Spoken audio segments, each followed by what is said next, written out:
দিনহাটা শহরের নামী হোটেল থেকে 11 জন জুয়ারি ও 2 লক্ষাধিক টাকা উদ্ধার করল পুলিশ। সোমবার রাত আনুমানিক 11:49 নাগাদ দিনহাটা থানার তরফে এই খবর জানানো হয়। পুলিশ সূত্রে জানা গিয়েছে, গোপন সূত্রে খবর পেয়ে দিনহাটা শহরের একটি নামী হোটেল থেকে 11 জন জুয়ারিকে গ্রেপ্তার করা হয়। তাদের কাছ থেকে 2,21,535 টাকা এবং 3টি তাসের প্যাকেট উদ্ধার করে দিনহাটা থানার পুলিশ। আরও জানা যায়, হোটেলের রুম ভাড়া নিয়ে তারা সকলেই অবৈধভাবেই জুয়া খেলছিল।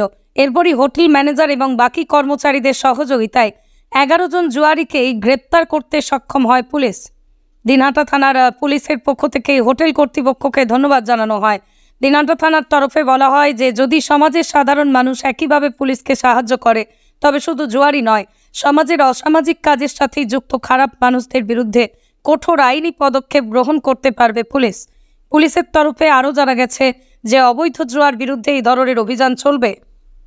আপনার বাইক কেনার স্বপ্ন এবার হবে পূরণ, কারণ আমান হোন্ডা নিয়ে এসেছে একেবারে স্বল্প ডাউন পেমেন্টে বাইক বা স্কুটার কেনার সুবর্ণ সুযোগ। বিনা অ্যাকাউন্ট, লো সিভিল, ন্যূনতম ডকুমেন্টে আজই নিয়ে যান স্বপ্নের বাইক আপনার বাড়িতে। অতিরিক্ত ছাড় পেতে আজই যোগাযোগ করুন বামনহাট আমান হোন্ডা শোরুমে। শর্তাবলী প্রযোজ্য। যোগাযোগ করুন 9002805414।